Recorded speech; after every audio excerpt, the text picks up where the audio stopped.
Selamat pagi Bapak Ibu Panitia. Terima kasih atas waktu dan tempat yang telah dipersilahkan untuk saya. Sebelumnya perkenalkan, nama saya Lauren Saputra. Saya dari SMA Santo Kristoforus II, Jakarta Barat. Pada pagi hari ini saya akan membawakan mosi yang berjudul Dewan Menyesalkan Masuknya e-sport sebagai cabang olahraga di Olimpiade. Seperti kita bisa lihat bahwa dengan masuknya e-sport di Olimpiade Indonesia, para anak-anak remaja menjadi jauh lebih fokus terhadap permainan yang akan dia bawakan. Bahkan mereka juga meninggalkan beberapa kewajiban mereka. Seperti bisa kita lihat bahwa mereka banyak yang meninggalkan beberapa pelajaran ya, beberapa kebutuhan makan dan istirahatnya demi bermain internet mereka atau bermain game-game e-sport mereka. Seperti informasi yang saya dapatkan dari internet, dengan adanya Olimpiade e-sport ini, mereka bahkan bisa menghabiskan waktu lebih dari 1 jam 30 menit dan bahkan ada yang lebih dari 1 hari 24 jam mereka selalu di kamar untuk bermain game dan menaikkan level-level pada e-sport mereka. Bahkan mereka meninggalkan waktu makan, istirahat, dan waktu mereka dengan keluarga. Di sini akan saya jelaskan apa itu pengertian dari e-sport sebelumnya.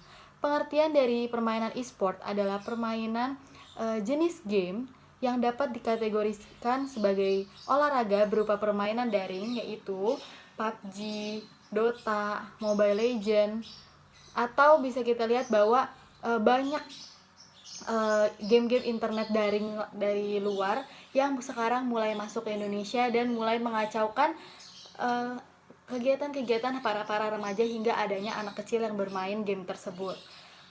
Contoh tersebut dimasukkan ke dalam kategori game e-sport. Seperti bisa kita lihat bahwa untuk pertama kalinya sepanjang sejarah, e-sport dipertandingkan di ajang olahraga multi cabang terbesar di Asia. Walaupun memang hanya berstatus ajang eksibisi, sebelum ini di level Asia, e-sport baru pernah dipertandingkan di Asian Indoor Games 2007. Kemudian di Asian Indoor Martial Arts Games sejak 2013.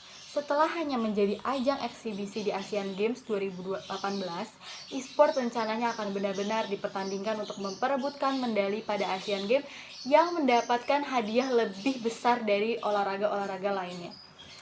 Juga, di level yang lebih tinggi, e-sport sedang menjadi bahan diskusi untuk dipertandingkan di Olimpiade Paris 2024. Bahwa kita bisa lihat di sini seluruh negara sudah bermain dan sudah mulai mempertandingkan atau mulai mendiskusikan sesuatu yang berhubungan dengan e-sport, dan di sini yang memiliki hal negatif yang cukup tinggi. Bisa kita lihat bahwa dengan adanya orang-orang yang bermain e-sport, mereka akan selalu memegang teknologi atau berupa handphone, laptop, maupun komputer yang memiliki radiasi pada matanya, sehingga membuat adanya orang-orang terkena matanya rusak atau terkena penyakit mata atau terkena autoimun karena mereka kurang memperhatikan diri mereka. Nah, tidak video game dan e-sport terus mengalami perkembangan yang cukup pesat di dunia. Perkembangan yang sangat signifikan sejak game pertama kalinya diperkenalkan pada akhir 1970 sampai saat ini. Walaupun memiliki banyak antusias atau kualitas, sensasi e-sport memang pada akhirnya tidak bisa disejajarkan dengan olahraga tradisional. Bisa kita lihat walau ini adalah olahraga sport yang mereka hanya memainkan teknologi mereka, tetapi ini tidak bisa dikalahkan dengan olahraga tradisional. Bisa kita lihat bahwa olahraga tradisional sangat memiliki kemampuan atau sangat memiliki kelebihan yang cukup besar, seperti kelebihan dalam kesehatan, kelebihan dalam mata kita tidak terkena penyakit apa-apa, atau kelebihan dalam kesehatan atau autoimun kita itu akan menjadi lebih baik karena kita akan mengeluarkan keringat atau mengeluarkan energi kita saat kita bermain tradisional. Akan tetapi seiring dengan semakin canggihnya teknologi video game plus sekian mahalnya biaya untuk memainkan olahraga tradisional, bisa kita lihat bahwa sekarang di Indonesia saja olahraga tradisional sudah susah dan sudah mahal jika kita mempermainkannya atau jika kita menemukannya.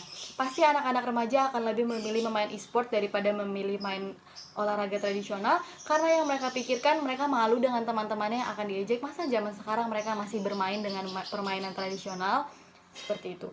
E-sport juga membuka banyak kemungkinan untuk menikmati olahraga tanpa perlu mengaku. Di tengah pengembangan masifnya yang tidak terbantahkan, masih ada beberapa diskusi soal pro dan kontra e-sport. Yang menjadi persoalan utama adalah e-sport berkembang di kalangan masyarakat yang berusia muda. Bahkan zaman sekarang sudah ada anak-anak kecil yang bermain e-sport, dan mereka diajarkan oleh, mungkin mereka mempunyai kakak atau mungkin mereka melihat dari video YouTube. Nah, nilai negatif yang di sini adalah atmosfer sosialisasi dalam lingkungan e-sport juga tidak sama dengan sosialisasi masyarakat pada umumnya, yang tidak akan pernah bisa dimiliki sosialisasi lewat e-sport. Seperti adanya aspek-aspek sosialisasi yang tertinggal dalam beberapa anak-anak yang memainkan e-sport. Belum lagi bermain game juga memiliki bahaya memberikan pengaruh buruk buat masyarakat usia muda. Misalnya dari chat online yang tidak sehat, adanya chat-chat negatif yang masuk sehingga anak-anak muda melihat, atau budaya negatif seperti kekerasan, pornografi, serta perundungan yang tidak bisa terjadi di antara permainan. Tidak mudah untuk menghitung atau memperbandingkan nilai-nilai positif atau negatif yang dimiliki e-sport. Untuk kemudiannya mengambil kesimpulan nilai mana yang lebih banyak, yang bisa dilakukan adalah melakukan optimalisasi agar lebih banyak nilai positif yang muncul pada para pelaku e-sport. Bentuk termudah dari optimalisasi itu adalah kita harus bisa mengontrol, atau orang tua yang ada di rumah harus bisa mengontrol anak-anaknya yang bermain e-sport. Semua nilai negatif yang dimiliki oleh e-sport bisa ditekan atau dilawan dengan pengawasan orang tua atau pengawasan dari keluarga. Menurut saya dengan adanya e-sport ini banyak merugikan orang lain dan sekitar. Kita juga bisa lihat bahwa di Indonesia ada angka pengangguran yang cukup tinggi. Mungkin ini adalah salah satu yang berdampak pengangguran di Indonesia. Saya yakin bahwa orang-orang sekitar bisa memahami dan sadar akan negatifnya bermain e-sport untuk mendukung negara kita sendiri dan untuk menjaga kesehatan kita.